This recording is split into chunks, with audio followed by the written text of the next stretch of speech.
Amén. ¿Cómo está la iglesia? Gloria a Dios. Vamos a orar, hermanos, para que Dios tome el control, ¿verdad? Como lo ha hecho hasta este momento. Padre, te damos las gracias en esta hora porque nos das la oportunidad de venir a esta tu casa de oración, a alabar, a glorificar tu nombre, Señor.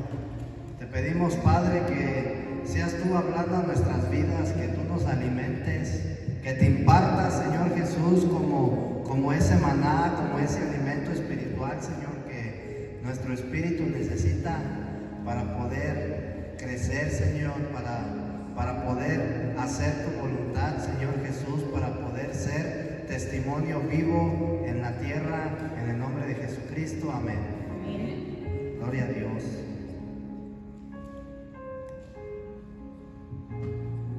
Ya van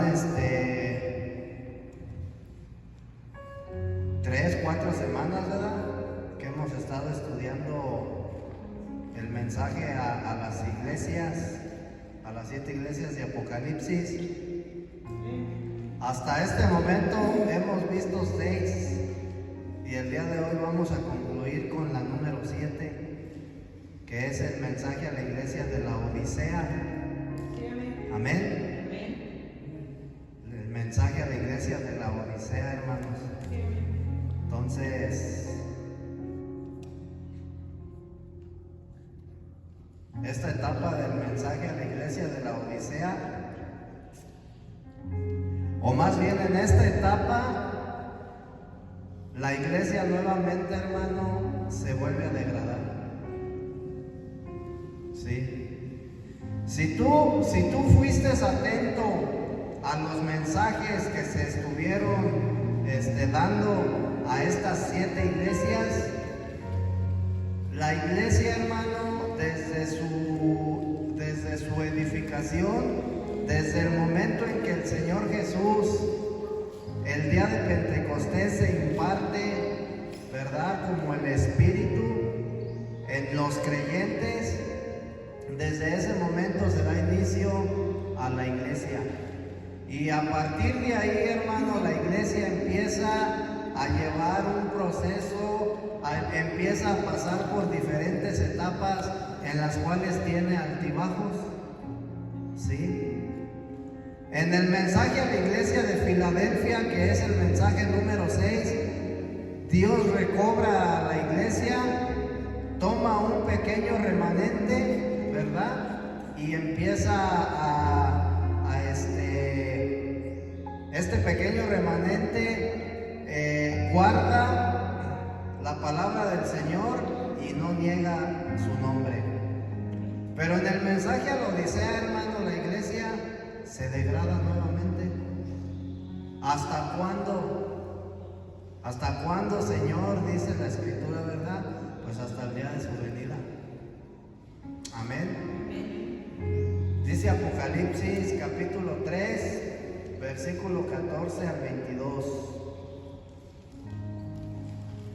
Apocalipsis 3, 14 al 22. Y escribe al mensajero de la iglesia en la Odisea: el Amén, el testigo fiel y verdadero, el principio de la creación de Dios, dice esto: yo conozco tus obras, que ni eres frío ni caliente.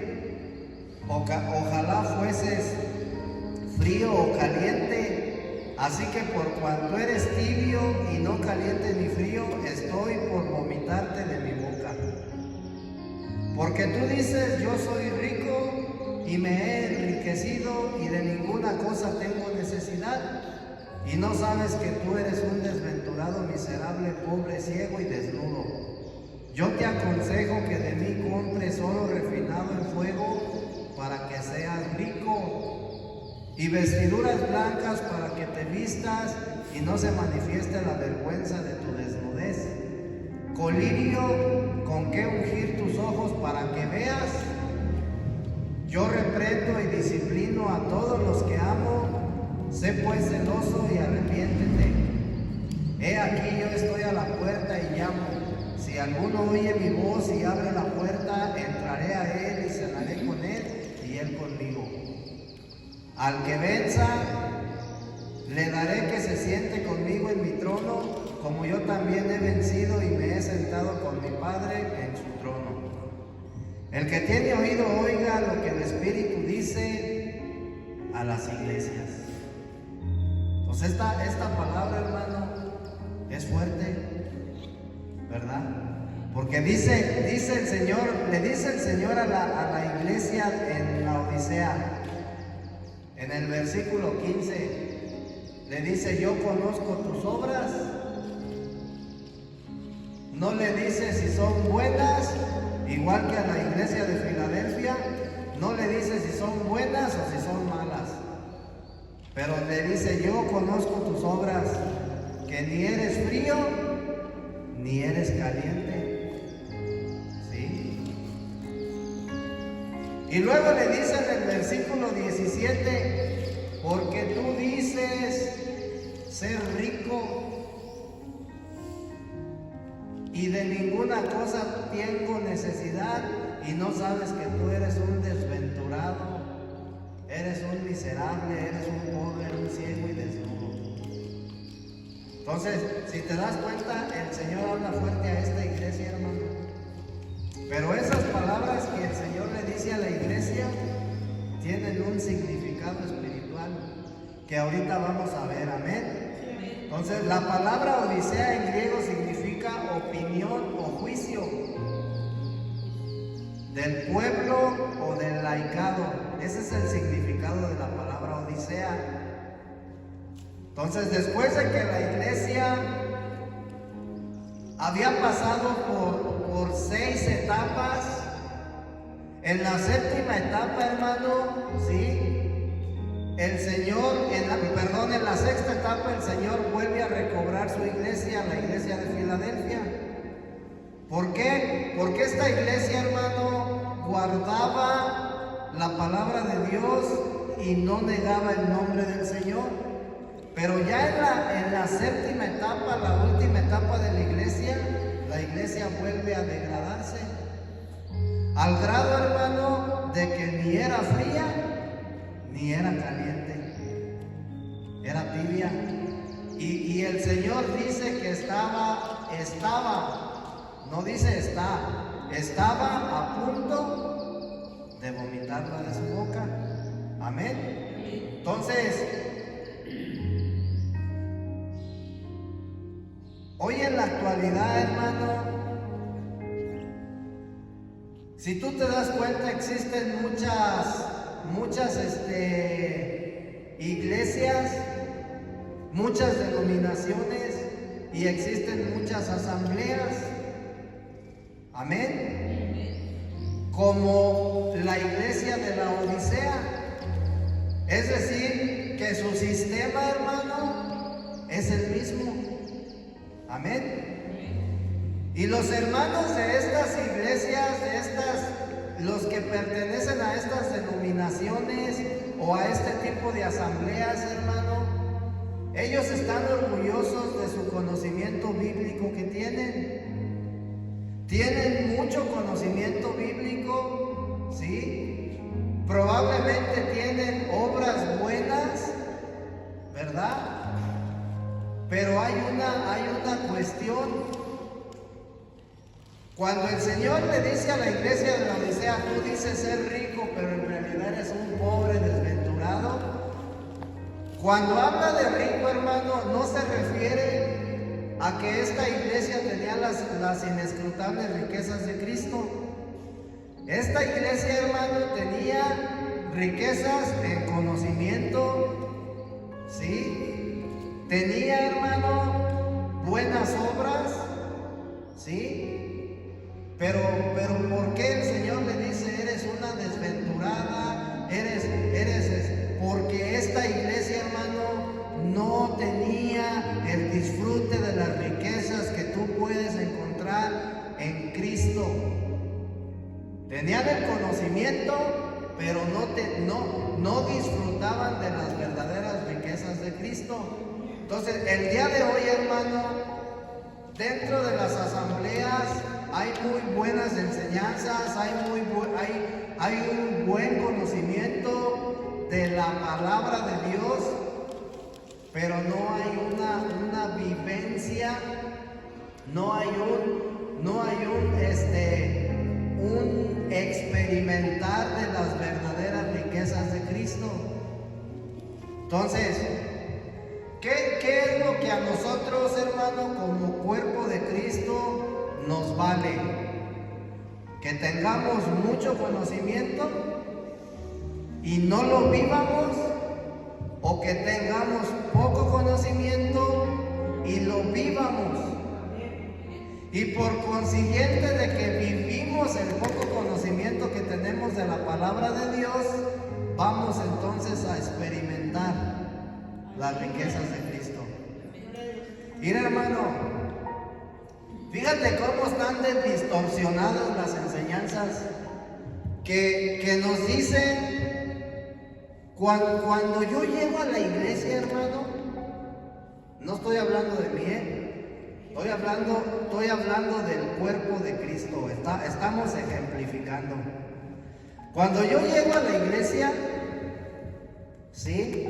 Y veo que el ambiente está bueno, ¿verdad? ¿Qué te pasaba, hermano, cuando tú andabas en el mundo? Te iba a decir en el mundial. Cuando tú andabas en el mundo, ¿qué te pasaba? Cuando estabas chavorruco, ¿sí? Que llegabas a una fiesta, llegabas a la disco, llegabas al baile, empezabas a sentir la música, adrenalina, empezabas tú tus emociones, hermano, empezaban ahí a dispararse y te empezabas a motivar. Y luego ya andabas todo eufórico, contento, ¿verdad? Nos dejábamos llevar por la emoción.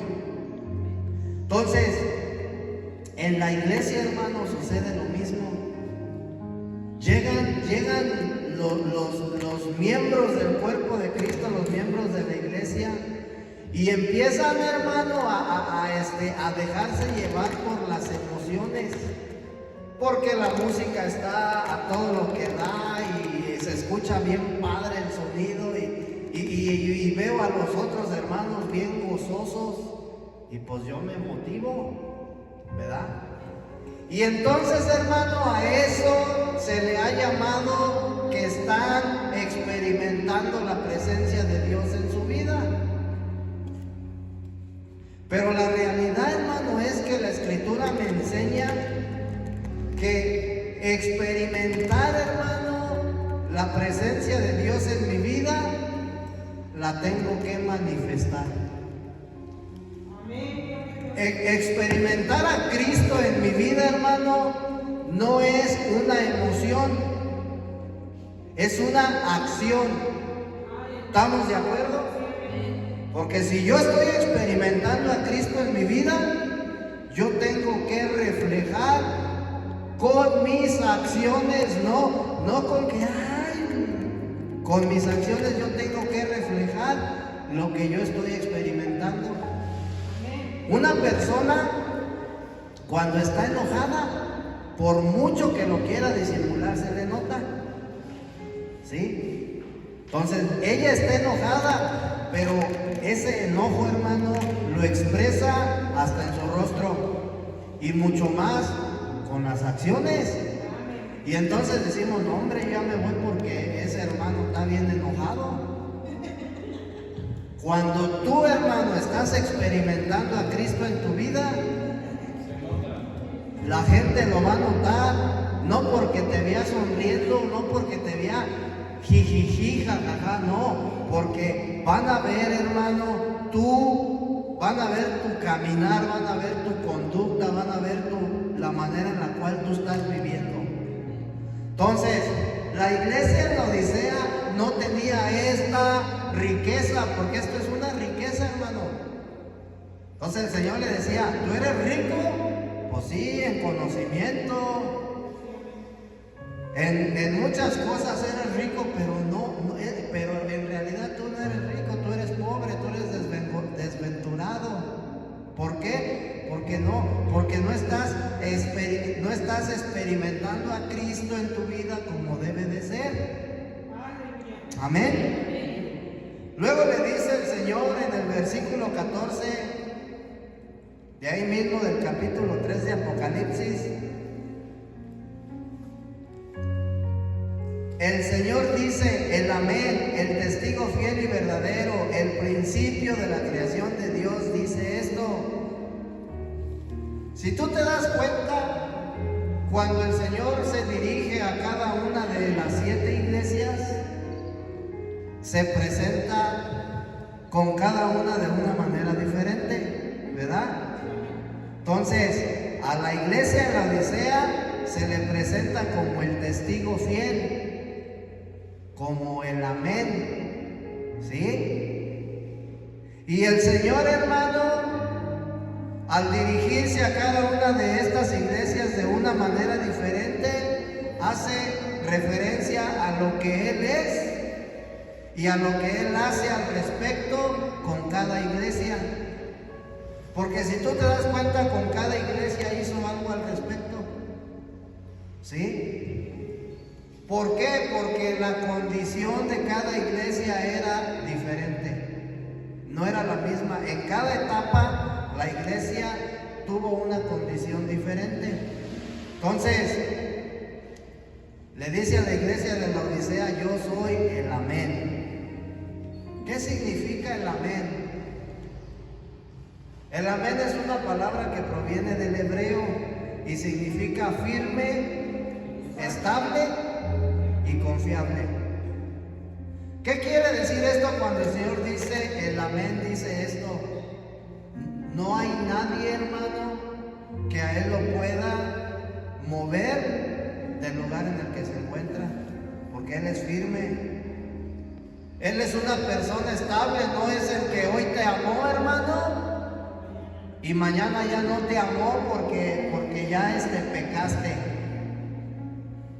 ¿Sí? Él no es el que hoy te libró del infierno y el día de mañana te vuelve a condenar, hermano, al infierno porque ya le fallaste. Los que te condenan son los hermanos. Se va a ir al infierno si no se calma. No, hermano. El Señor no es así. Y es confiable, hermano, porque tú puedes confiar en Él plenamente y Él nunca te va a fallar. Nunca. A lo mejor nosotros le fallamos, hermano, pero el Señor a nosotros nunca nos va a fallar. Así, hermanos, seamos las peores personas, Él no nos falla. Por eso Él es el amén. Amén. Entonces, el Señor es firme, es estable y es confiable. Gloria a Dios. Pero también dice que es el testigo fiel y verdadero. Aparte de ser el amén, aparte de ser firme, confiable y estable, dice que Él es el testigo fiel y verdadero.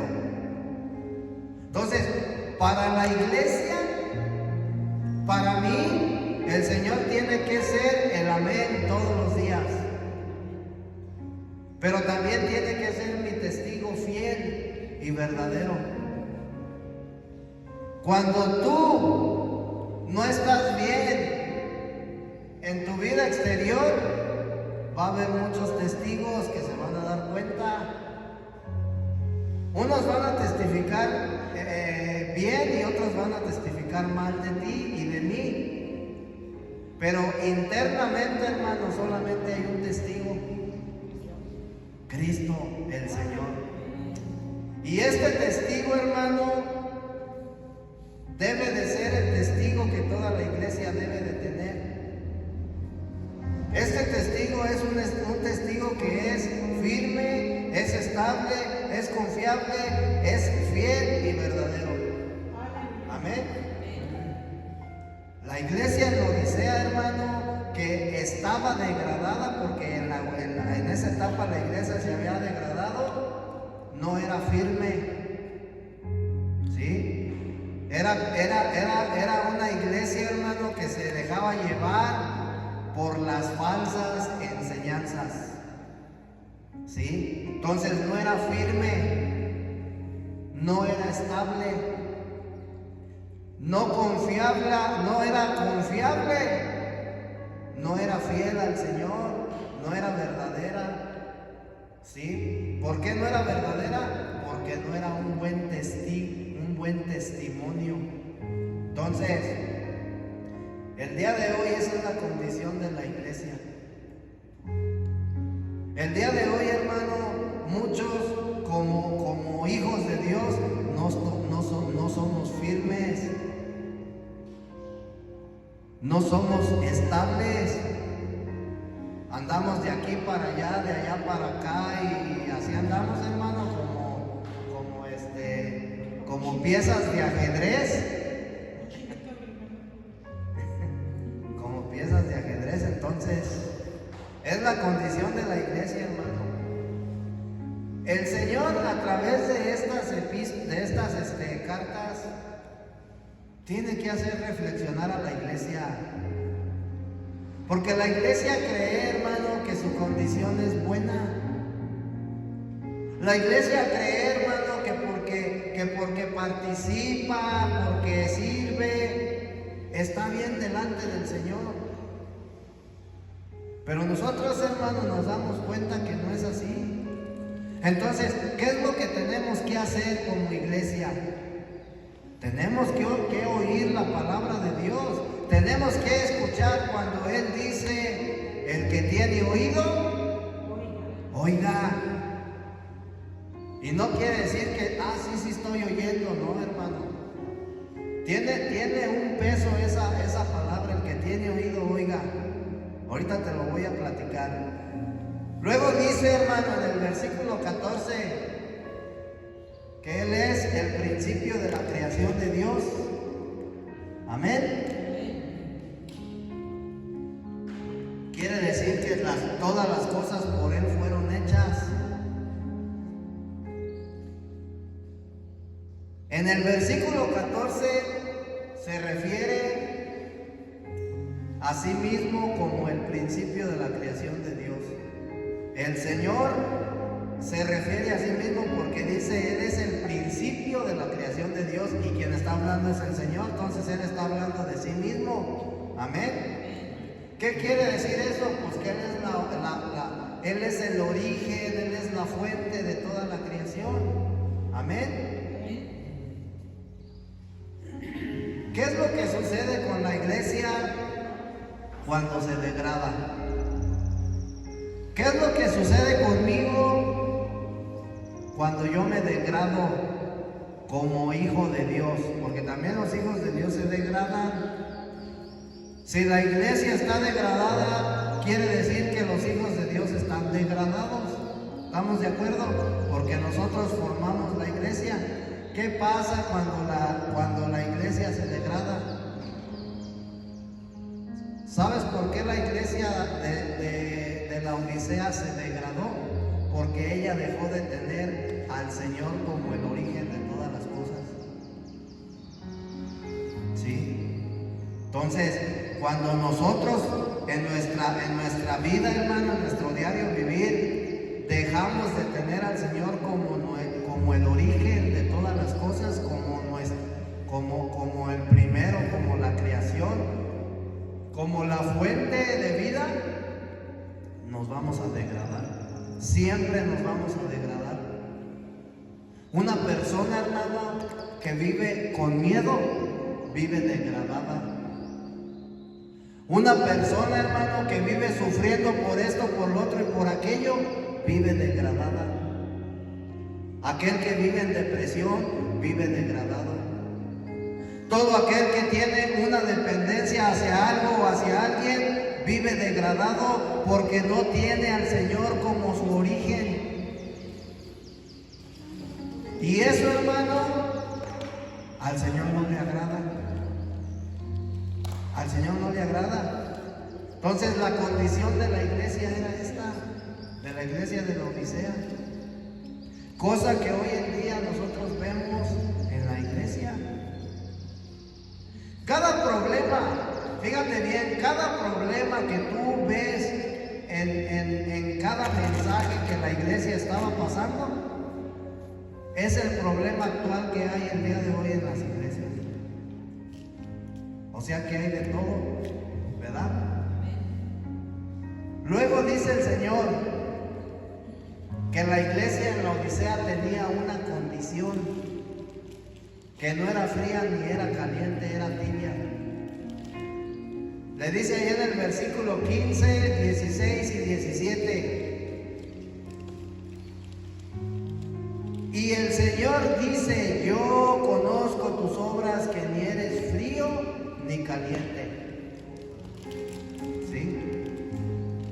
Ojalá fueses frío o caliente. Así que por cuanto eres tibio y no caliente ni frío, estoy por vomitarte de mi boca. Eso está fuerte. Ojalá que fueras tibio. O eres o no eres. No, el Señor no quiere de eso. El Señor dice: mejor prefiero que seas tibio. Ojalá fueras tibio. Entonces, cuando la iglesia se degrada, se convierte o se vuelve tibia. Mira, hermano, esto está tremendo, ¿eh?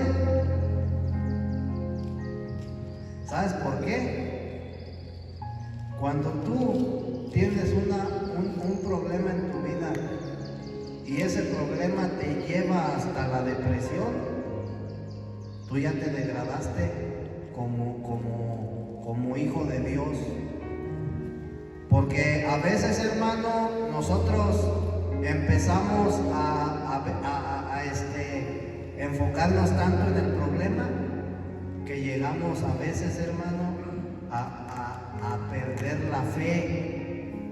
¿Por qué cuando un problema te lleva a la depresión? ¿Por qué un problema te puede llevar a la depresión? Porque no hay fe, porque te degradaste, porque ya no tuviste fe. Porque si tú no pierdes la fe, ¿por qué te vas a deprimir? O si yo confío en el Señor. Entonces, cuando yo me degrado, hermano, yo me vuelvo tibio. ¿Sí? ¿Por qué tibio? Pues porque creo en el Señor, pero mi fe la he perdido, ya no tuve fe en Él. Amén. Entonces, esta es la condición actual, hermano, el día de hoy de muchos hermanos. Y estos mensajes son para que reflexionemos. ¿Cómo yo, hermano, puedo decir que yo creo en el Señor y aleluya, yo soy cristiano, pero un problema a mí me lleva hasta una depresión o hasta dejar de confiar en el Señor? ¿Por qué? Porque yo me degradé, me volví tibio. Entonces, este mensaje a la iglesia de la Odisea, hermano, nos tiene que servir como advertencia. ¿Por qué? Porque esto es lo que más tú vas a ver dentro de la iglesia en estos tiempos. No es cierto. Esto, hermano, es un hecho que la iglesia vive todos los días. Porque todos los días, hermano, la iglesia está en persecución. Todos los días la iglesia está atribulada. Y todos los días hay hermanos que están perdiendo la fe. Hay hermanos que viven deprimidos. ¿Por qué se apartan de las iglesias? ¿Por qué? Entonces, ¿tú te das cuenta, hermano, que el problema es delicado? No es algo simple. Entonces, lo más grave es esto, que una vez que yo me degrado y me vuelvo tibio, dejo de ser útil para el Señor. Dejo de ser útil. Y el Señor quiere vasos útiles. ¿Sí? Eso es lo que el Señor quiere. Quiere que yo sea útil para Él. Amén. Entonces, cuando nosotros dejamos de ser útiles, hermano, ¿qué más queda? Más que el ser vomitado. ¿Sí? Ser vomitado, hermano. ¿Qué significa ser vomitado? Porque se oye así como que, ay, el Señor ya no me quiere, ya me despreció, ¿verdad? O al menos así nos lo han hecho creer. Ser vomitado, hermano, de su boca es que ya no puedes disfrutar de sus riquezas. ¿Sí? Que tú ya no puedas disfrutar al Señor. Que ya no puedas disfrutar del gozo, de la paz. Eso es ser vomitado de su boca. No es que ya el Señor te volvió a condenar y ya te perdiste tu salvación y ya vas a ser condenado otra vez, no, hermano. Luego, en el versículo 17, el Señor le dice a la iglesia: porque tú dices, yo soy rico y me he enriquecido y de ninguna cosa tengo necesidad. O sea que hasta soberbia era la iglesia. Yo no necesito de nada, yo soy rico. Amén. Entonces, se vanagloriaba de sus riquezas la iglesia en Odisea en esta etapa. Imagínate, hermano, cuántos hermanos se vanaglorian de sus enseñanzas. ¿Sí? ¿Cuántos hermanos se vanaglorian de su doctrina, de su denominación? ¿Sí? De su conocimiento doctrinal se vanaglorian. Y el Señor dice, eres un pobre, desventurado, desvergonzado. Y ahí le da una maltratadita a la iglesia, ¿verdad? Entonces, esto está fuerte, hermano. Porque la iglesia en la Odisea, en esta etapa, hermano, no se daba cuenta de que era pobre en cuanto a la vida. ¿Por qué era pobre en cuanto a la vida? Porque no vivía a Cristo. ¿Por qué la iglesia no se daba cuenta que era ciega en cuanto a la visión? Por las doctrinas. Y tampoco se daba cuenta que estaba desnuda en cuanto a su conducta. Cuando el Señor le dice a la iglesia que ella está desnuda, quiere decir que la conducta de la iglesia, el testimonio, no era bueno. ¿Sí? Entonces, en esta situación de la iglesia, o esta situación hace que la iglesia necesite, le dice el Señor, tú necesitas para que tu condición sea limpiada, tú necesitas comprar oro refinado. Fíjate las palabras que utiliza el Señor. Tú necesitas comprar oro refinado para que tú puedas salir de tu pobreza. ¿Sí? Porque tú dices que eres rico, pero en realidad eres pobre. Entonces necesitas comprar oro refinado para tú poder salir de esa pobreza. Pero también le dice, necesitas comprar vestiduras blancas para cubrir tu desnudez. Y necesitas colirio para sanar tu ceguera. Amén. Le dice en el versículo 18, yo te aconsejo que de mí compres oro refinado en fuego, para que seas rico, y vestiduras blancas para que te vistas y no se manifieste la vergüenza de tu desnudez. y colirio con que ungir tus ojos para que veas. Y esto está tremendo, hermano. ¿Por qué el Señor le dijo a la iglesia, necesitas comprar oro refinado? Cuando tú vas a comprar algo, o para que tú compres algo, tienes que pagar un precio, ¿sí o no? 50 pesos, 1000 pesos, 10,000 pesos. Para tú poder comprar algo necesitas pagar un precio, ¿sí?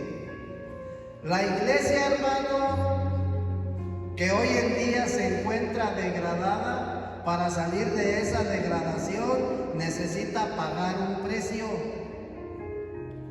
Necesita comprar oro refinado para que sus vestiduras blancas sean, para que su vestimenta que está desnuda, ¿sí?, sea revestida de vestiduras blancas.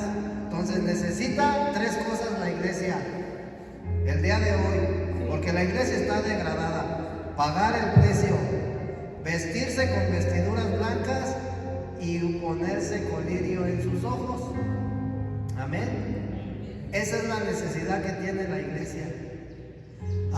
Pero es que dicen por ahí los pastores, los hermanos, la iglesia necesita un avivamiento. No. El Señor no dice que la iglesia necesite un avivamiento. El Señor dice que la iglesia necesita pagar un precio para que salga de su condición. ¿Qué significa el oro? Porque es lo primero que el Señor dice: tú necesitas comprar oro refinado. Mira, el apóstol Pedro en su primera carta, primera de Pedro capítulo 1:7, ¿sí?, él habla de que nuestra fe tiene que ser comprada con oro. ¿Sí? En este caso, hermano, el oro representa la prueba. ¿Sí? En tu vida espiritual tú no vas a tener fe nada más porque tú dices: ay, yo tengo fe. No. Para que tú puedas tener una fe verdadera, genuina, tú necesitas pagar un precio. ¿Cuál es ese precio que tienes que pagar? Sufrimiento.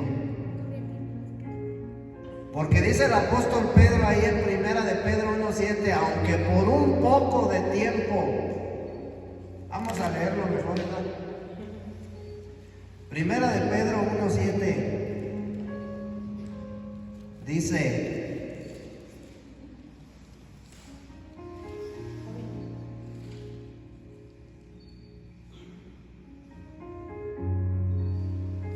para que la prueba de vuestra fe, mucho más preciosa que el oro, el cual aunque perecedero se prueba con fuego, sea hallada en alabanza, gloria, honra y cuanto se ha revelado Jesucristo. Entonces, el apóstol Pedro dice: por eso, aunque cuando tú estés pasando por un poco de tiempo una prueba, o sea, sufrimiento, alégrate, porque así como el oro, dice, tiene que ser pasado por el fuego para ser probado, así también vuestra fe. Entonces, cuando el Señor le dice a la iglesia: para que tú te salgas de esa condición degradada necesitas comprar oro refinado, en otras palabras le está diciendo que necesita pagar el precio. La iglesia, hermano, necesita pagar un precio que no está dispuesta a pagar, porque el día de hoy no queremos sufrir. El día de hoy, hermano, no aceptamos lo que Dios manda a nuestra vida. No lo aceptamos. Porque lo primero que le decimos es: Señor, ya sáname, ya ayúdame, ya, por favor. No. La iglesia tiene que pagar ese precio, hermano. Entonces, en Primera de Pedro, en Primera de Pedro el Señor nos habla de que es necesario, hermano, el sufrir en nuestra vida cristiana. Eso es comprar, que yo acepte, hermano, mi sufrimiento. Eso es pagar el precio. Eso es comprar con oro refinado.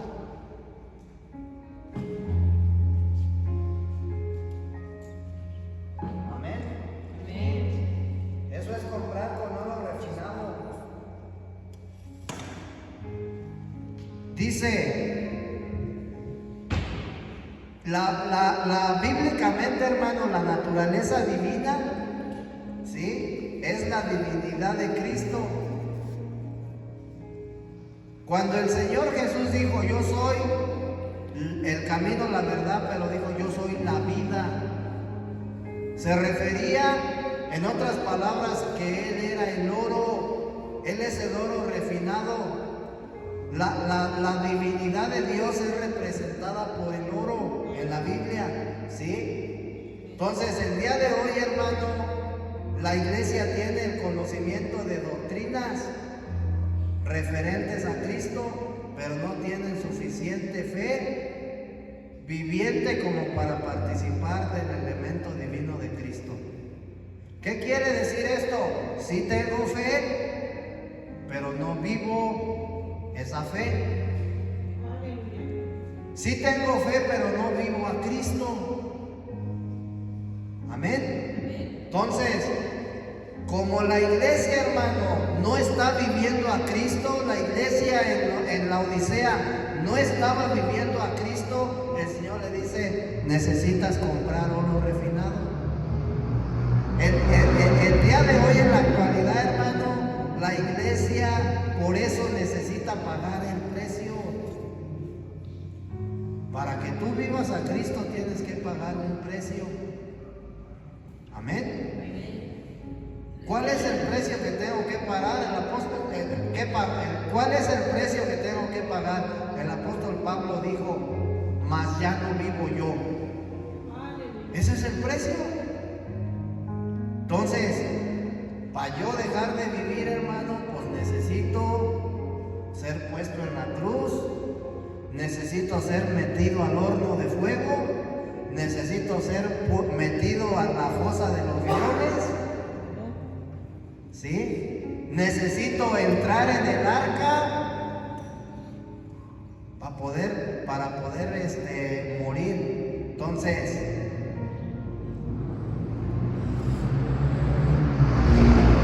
¿por qué el Señor quiere que la iglesia compre oro refinado? Porque el anhelo, el deseo en el corazón de Dios es que la iglesia se vuelva en un candelero. Sí, necesita resplandecer, necesita radiar esa luz, ¿sí? ¿Verdad que en las películas cuando pasan así que... ¿Sí vieron la película esa de la momia? ¿Cómo no, hermano? Sí la vio. Que es la momia y entonces hay una, ¿cómo se dice? Escena en donde el héroe de la película se mete así como abajo de, no sé, así como abajo de la tierra, así. Cueva. En una cueva, no sé, y había unas montañononas de monedas de oro, de puro oro, pues. Y pues hasta brillaba así, Entonces, el oro brilla, hermano. Dice, hay un dicho que dice que no todo lo que brilla es oro, el oro brilla. La iglesia tiene que brillar. Por eso tiene que comprar oro refinado para que brille. Ahora, las vestiduras blancas, hermano, ¿qué significan? En la tipología bíblica las vestiduras representan nuestra conducta. ¿Sí? La iglesia necesitaba vestiduras blancas. ¿Por qué? Porque su conducta no era apropiada. El día de hoy la iglesia necesita comprar oro refinado, pero también necesita vestiduras blancas. ¿Por qué? Porque la iglesia no está haciendo luz.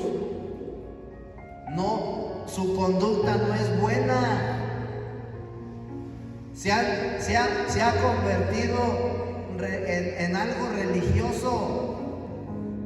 Amén. Entonces, las vestiduras blancas representan una conducta que el Señor puede aprobar. ¿Sí? Entonces, ¿cuál es esta conducta, hermano, que la iglesia tiene que tener? Pues al mismo Señor.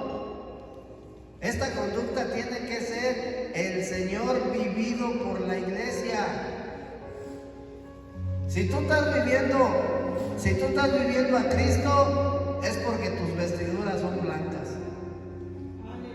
¿Sí? Pero si tú no estás viviendo a Cristo, tus vestiduras no son correctas. Entonces, eso es lo que la iglesia necesita. Le dice el Señor, tú necesitas vestiduras blancas para que puedas cubrir tu desnudez. ¿Sí? Si tú te das cuenta en Génesis, cuando el hombre cae,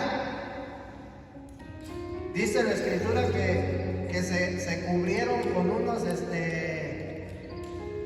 unas hojas ¿verdad? Se hicieron unos delantales. Sus vestimentas que ellos se pusieron no eran correctas. ¿Sí? Y el Señor se las cambió. Sacrificó un cordero y dice la Escritura que los vistió con vestiduras de pieles. Esas vestiduras, hermano, de pieles eran del cordero que Dios sacrificó. Esto no lo dice la Biblia, pero si ellos fueron vestidos de pieles, tuvo que ser de un cordero esa piel, porque solamente la vestidura del cordero es la que te puede cubrir tu desnudez. Entonces, el Señor le dice a la iglesia en la Odisea, pues tú necesitas cubrir tu desnudez. Ya el sacrificio ya fue hecho. Ahora vístete de Él. Esas son las vestiduras blancas. Entonces la iglesia necesita vestirse sus vestiduras blancas. ¿Por qué? Porque su conducta no es buena. Sí tienen mucho conocimiento del Señor, tienen buenas obras, tienen buenos hábitos espirituales, pero una cosa es eso y otra cosa es tu conducta. ¿Sí? Tu conducta. La conducta pues de la iglesia, no vas a pensar que esto es personal. Luego le dice, necesitas cubrir tus ojos con colirio. ¿Qué es el colirio, hermano? El colirio tipifica al Espíritu Santo. Y el Espíritu Santo es el único que tiene el poder de limpiar nuestros ojos para que a mí se me quite esa ceguera espiritual. No es que a mí ya se me quitó. Y entonces, ¿por qué tú perteneces a un sistema donde se manejan doctrinas que no son sanas? ¿Sí? Entonces la iglesia necesitaba limpiar sus ojos, la iglesia ya era de Cristo, pero aún así ellos tenían una ceguera espiritual. No creas que nomás los de la predominante tiene la ceguera porque sigue adorando ídolos, no, hermano. También el cristiano protestante también tiene una ceguera espiritual. Porque le predican prosperidad y él sigue allí. Entonces, no puede ver. Amén. Hoy en día, hermano, la iglesia también necesita el colirio para que su ceguera sea sanada y se vuelva a Éfeso, a Esmirna y a Filadelfia. Esas son las tres iglesias, hermano. Cuando juntas esas tres iglesias, Éfeso, Esmirna y Filadelfia, esas tres iglesias, hermano, son la vida que nosotros tenemos que vivir. ¿Sí? Ahorita te voy a decir por qué. Luego le dice el Señor a la iglesia: tú eres pobre. Tú eres pobre, tú dices que eres rica, pero no eres pobre. Entonces, ¿por qué la iglesia, hermano, vivía una pobreza? La iglesia en la Odisea. La iglesia en la Odisea representa la iglesia actual del día de hoy. La iglesia de Esmirna representa la iglesia actual del día de hoy. ¿Por qué la iglesia, hermano, era pobre? Porque la iglesia carecía de la experiencia de Cristo. Por eso era pobre. Tenía buena enseñanza, pero carecía de la experiencia de Cristo. ¿Sí? Cuando tú tienes una experiencia en tu vida, tú vas a dar testimonio de ella. El día de hoy muchos hermanos se dedican a dar un testimonio de palabra, de lo que el Señor ha hecho en sus vidas, pero no testifican con sus hechos lo que el Señor ha hecho en sus vidas. ¿Sí? Entonces, por eso la iglesia era pobre, porque no tenía el testimonio de Jesús. No lo tenía. ¿Sí? Era ciega. ¿Por qué era ciega? ¿Por qué era ciega? Porque en cuestiones de los asuntos espirituales, ¿sí?, no era genuina. Por eso era ciega. ¿Sí? Porque no tenía un verdadero discernimiento de la palabra de Dios. Por eso era ciega, ¿verdad? Tenía conocimiento, pero no tenía discernimiento. Y por eso le dice el Señor: eres ciega. Desnuda. ¿Por qué era desnuda? Porque no tenía el testimonio de Jesús, porque su conducta no era buena.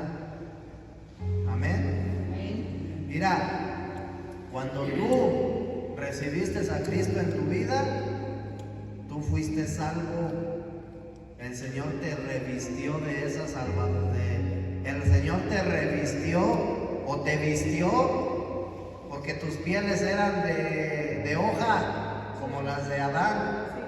Cuando tú recibes a Cristo en tu vida, el Señor te viste del Cordero, te viste de esas pieles, te vistió de piel. ¿Sí? Esa es la vestimenta que Dios nos puso. Pero la iglesia, hermano, necesita ser revestida ahora de vestiduras blancas. ¿Sí? Porque la vestimenta que Dios nos puso, que es la salvación, esa es la que a mí me justificó. Pero las vestimentas blancas, hermano, son para yo poder tener una buena conducta, un buen testimonio.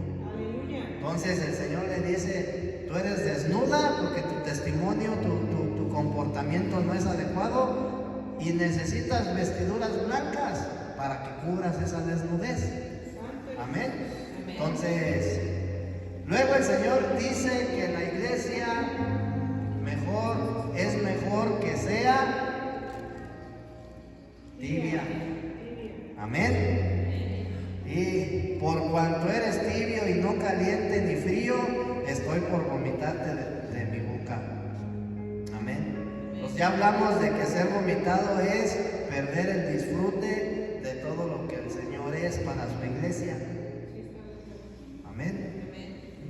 No permitamos, hermano, que pierdamos el disfrute Señor no solamente es el Salvador, Él es muchas cosas para la iglesia. Nos tenemos, ser vomitado de su boca, hermano, es no participar de las bodas del Cordero, del reino milenial. ¿Sí? Dice que el Señor llama a la puerta, y en el versículo 20 dice: he aquí, yo estoy a la puerta y llamo. Entonces este es otro punto que también nos han enseñado mal. Cuando dice la Escritura, el Señor toca tu puerta, te dicen ahí los hermanos, el Señor está tocando tu puerta, ábrele tu corazón para que te deje entrar. Cuando no se dan cuenta, hermano, que la iglesia es la que está mal. Porque si la iglesia no estuviera mal, el Señor no hubiera mandado estas cartas. Entonces, la puerta, hermano, no es tu corazón. El Señor en otras palabras le está diciendo a la iglesia que lo deje entrar, porque ha dejado la cabeza afuera. Acuérdate que la iglesia es el cuerpo de Cristo y Cristo es la cabeza.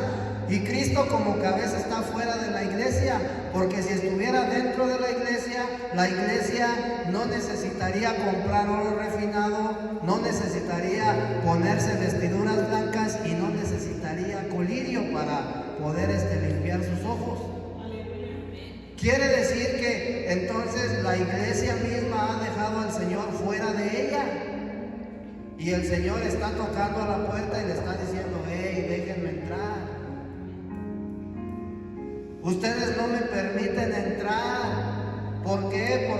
Porque tienen falsas enseñanzas, porque su conducta no es buena, porque no tienen un discernimiento espiritual. Yo no puedo estar allí. Ustedes mismos se han encargado de echarme fuera, pero yo toco a la puerta y los llamo para que ustedes me abran la puerta y me dejen entrar. Pero para que esto pase, hermano, pues la iglesia tiene que pagar un precio, tiene que renunciar a esas falsas doctrinas, tiene que renunciar, hermano, a ese sistema religioso, ese sistema denominatario. La iglesia tiene que renunciar a eso para que el Señor pueda entrar, hermano. Amén. Entonces, ese era el problema de la iglesia en Odisea.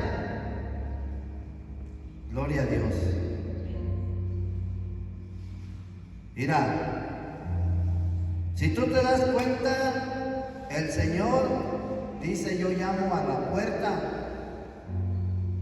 Llamar a la puerta, hermano, es que el Señor nos está invitando a toda la iglesia en general a que nos arrepientamos y nos vuelvamos a la etapa de Éfeso, nos vuelvamos a la etapa de Esmirna y a la etapa de Filadelfia. Eso es llamar a la puerta. ¿Por qué nos tenemos que volver a estas tres iglesias? ¿Por qué tenemos que adoptar la manera de vivir de estas tres iglesias? Acuérdate que a Éfeso se le dijo: vuélvete a tu primer amor. A Esmirna, por volverse a su primer amor, se convirtió en una iglesia perseguida. Señal de que estaba haciendo el testimonio de Cristo, su conducta era buena, por eso era perseguida. Y luego a Éfeso, porque ella guardaba la palabra y no negaba el nombre del Señor. Entonces, eso es lo que la iglesia verdaderamente debe de ser: regresarse a Éfeso, a su primer amor, pagar el precio, ¿sí?, por el oro refinado. Tiene que ser una iglesia perseguida, señal de que está siendo testimonio de Cristo. Y la otra es Filadelfia, tiene que guardar la palabra del Señor y no negar su nombre. Amén. Entonces, ¿por qué nosotros, o por qué la iglesia tiene que volverse, hermano? Porque solamente de esa manera, hermano, el Señor se va a agradar de su iglesia. El Señor está trabajando todavía bajo esta dispensación de la gracia. A través del Espíritu Santo el Señor está trabajando, hermano, para rescatar la iglesia. Pero aún dentro de la iglesia habemos cabezas, corazones duros todavía, que no queremos renunciar, hermano, a una enseñanza o a una doctrina. ¿Sí? El Señor te quiere recobrar, hermano, para que tú puedas ser la iglesia que Él desea. Amén. Entonces, ¿por qué nosotros tenemos que ser como la iglesia de Éfeso, de Esmirna y de Filadelfia? Porque solamente así vamos a ser vencedores. El Señor quiere que seas un vencedor. El Señor quiere hacer de su iglesia un vencedor. De ese hombre corporativo quiere hacer un vencedor. ¿Sí? En los 7 mensajes a cada iglesia el Señor le dijo al que venza. Primero le leía la cartilla, le decía sus errores.